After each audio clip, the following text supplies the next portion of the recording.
Hey, Sergeant Locksmith here. Okay, we're going to do a quick video. We're going to change the battery out on our 3-button remote here. This task, you will need a flat tip screwdriver. If your key ring is attached, don't worry. It can get in the way, but most of the time it doesn't. You go and rotate your key to the side, you'll notice you have an indentation. Go ahead and put your flat tip screwdriver in there and twist it. And when you twist these, there's little tabs on here that hold everything down. This one here, you notice how I'm going to the front of it? That's where you need to worry about. You want that to pop up. Then take your flat tip, slide it down the side, and twist it. Don't twist it so hard that you get the plastic to deform itself. We've got it open. Now that we've got it open, you'll see you have the 3 tabs that hold the battery down.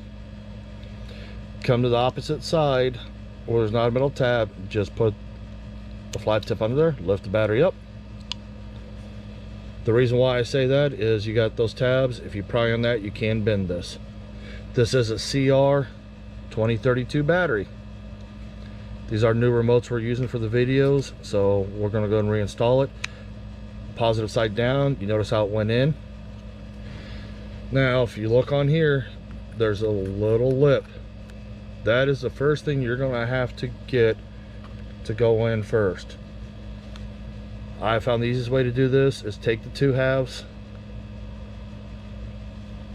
and you'll join it together and then start working your way around.